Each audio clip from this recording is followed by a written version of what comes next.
सिकंदर महान, ये नाम सुनते ही दिमाग में एक ही तस्वीर आती है, एक विश्व विजेता की।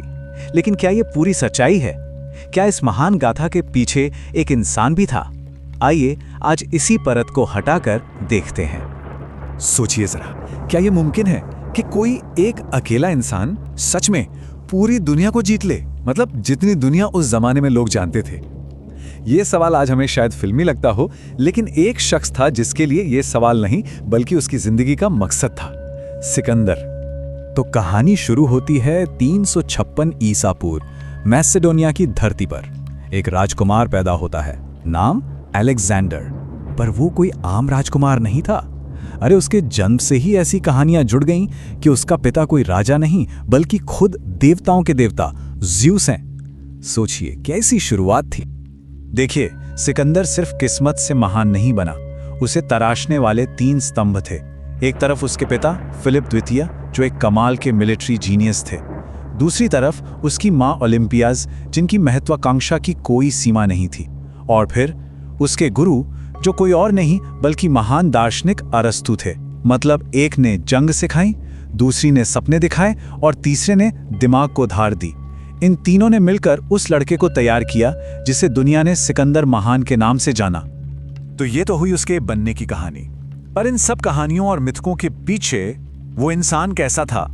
चलिए पर्दा हटाते हैं और देखते हैं असली सिकंदर को। कहा जाता है कि सिकंदर की शख्सियत भी कुछ कम नहीं थी।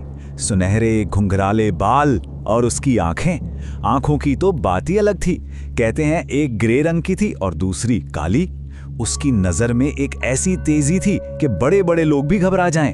और हाँ, एक और खास बात, वो हमेशा अपने साथ होमर की किताब द इलियड रखता था। मतलब हमेशा, यहां तक कि सोते वक्त भी वो उसके तकिए के नीचे होती थी। इतिहासकार प्लूटार्क ने उसके बारे में एक बड़ी अजीब बात लिखी है। सिकंदर खुद कहता था कि बस 2 ही चीजें हैं जो उसे ये एहसास कराती हैं कि वो एक फानी इंसान है, नींद और शारीरिक संबंध। अब इस एक लाइन से उसकी सोच का अंदाजा लगाइए। वो आदमी हर पल ये भूलना चाहता था कि वो अमर नहीं है। उसकी नजर हमेशा इतिहास पर थी, पल भर के सुख पर नहीं। तो ऐसा था वो शख्स, ऐसी थी उसकी सोच।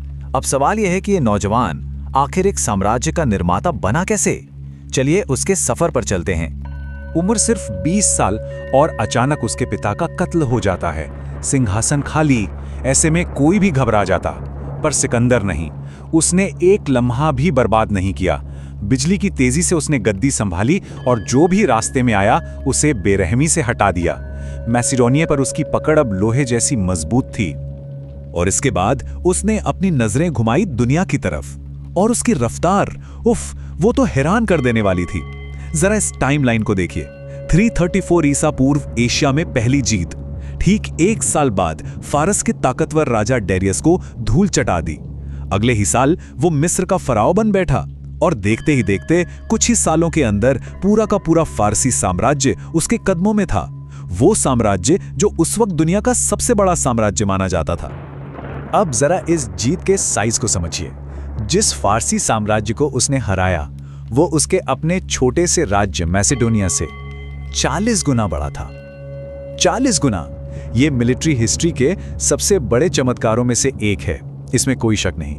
फारस तो जीत लिया, लेकिन सिकंदर की भूख अभी मिटी नहीं थी। अब उसकी नजरें थीं दुनिया के आखिरी छोर पर, जैसा कि वो मानता था, यानी भारत। और ये उसके सफर का सबसे मुश्किल और सबसे अहम मोड़ बनने वाला था। पर देखिए, भारत फारस जैसा नहीं था, बिल्कुल नहीं। यहां सिकंदर का सामना एकदम नई दुनिया से हुआ। अनजान जमीन, जानलेवा मानसून और एक ऐसा दुश्मन जो उसके बनाए खेल के नियमों से खेलने को तैयार ही नहीं था। और सबसे बड़ा झटका तो जंग के मैदान में लगा। फारस की सेना में वही घोड़े थे, वही पैदल सैनिक जिनसे लड़ना सिकंदर की सेना जानती थी। लेकिन यहां राजा पोरस की सेना में कुछ ऐसा था जो उन्होंने सपने में भी नहीं सोचा था। युद्ध हाथी। सोचिए जरा उन सैनिकों के बारे में जिन्होंने पहली बार चलते फिरते पहाड़ों जैसे इन जानवरों को अपनी तरफ आते देखा होगा। झेलम नदी के किनारे, जिसे ग्रीक हेडेस्पीश कहते थे, इतिहास की सबसे भयानक लड़ाइयों में से एक लड़ी गई। जी हां, सिकंदर जीता, लेकिन राजा पोरस जिस दिलेरी से लड़े, उसने सिकंदर का दिल जीत लिया। वो उनकी बहादुरी से इतना इम्प्रेस हुआ कि उसने पोरस को सिर्फ उनका राज्य ही नहीं लौटाया बल्कि उन्हें अपना दोस्त और सहयोगी बना लिया। तो सवाल ये उठता है कि इतनी बड़ी जीत के बाद जब सब कुछ ठीक लग रहा था तो फिर सिकंदर की अजेय सेना अचानक रुक क्यों गई? वो कौन सी दीवार थी जिससे टकराकर विश्व विजेता का सपना टूट गया? वजह थी एक बगावत। व्यास नदी के किनारे उसकी अपनी ही सेना ने जवाब दे दिया। देखिए, हुआ ये कि पहली बात तो सैनिकों को लगा कि बस अब दुनिया खत्म हो गई है, हम आखिरी छोर पर आ गए हैं। दूसरी और शायद सबसे बड़ी वजह, वो सालों से लड़ते लड़ते बुरी तरह थक चुके थे, जिस्म और मन दोनों से। सिकंदर ने उन्हें मनाने की बहुत कोशिश की, एक इमोशनल स्पीच भी दी, लेकिन पहली बार, इतिहास में पहली बार उसकी सेना ने अपने राजा का हुक्म मानने से इनकार कर दिया। उन्होंने कहा, बस अब घर जाना है। और बस उसी एक ना के साथ सिकंदर का दुनिया जीतने का सपना हमेशा के लिए खत्म हो गया। तो चलिए अब कहानी के आखिरी हिस्से पर चलते हैं, उसकी विरासत और उसकी मौत का रहस्य। भारत से वापसी के कुछ ही वक्त बाद 323 ईसा पूर्व में बेबीलोन शहर में सिकंदर की मौत हो गई। उम्र सिर्फ 32 साल। और मौत कैसे हुई, ये आज भी एक बहुत बड़ा रहस्य है। क्या उसे जहर दिया गया या कोई बीमारी थी? इतिहासकार आज तक इस पर बहस करते हैं। उसकी जिंदगी भले ही छोटी रही हो, लेकिन उसका असर बहुत गहरा और लंबा था। उसने अपने पीछे क्या छोड़ा? 20 से ज्यादा नए शहर, जिनमें मिस्र का मशहूर अलेक्जेंड्रिया भी है। उसने ग्रीक कल्चर और भाषा को पूरब के देशों तक पहुंचाया। व्यापार के लिए, ज्ञान के लेन देन के लिए नए रास्ते खोले, और उसकी जंगी तकनीकें सदियों तक दुनिया भर की सेनाएं उन्हें पढ़ती और सीखती रहीं। तो आखिर में हम लौटकर उसी सवाल पर आते हैं जहां से शुरू किया था।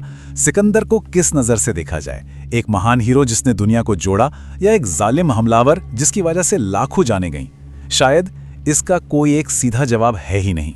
सच शायद इन दोनों तस्वीरों के बीच में कहीं छिपा है, और ये एक ऐसा सवाल है जिसका जवाब हर जमाने को खुद ही तलाशना पड़ता है।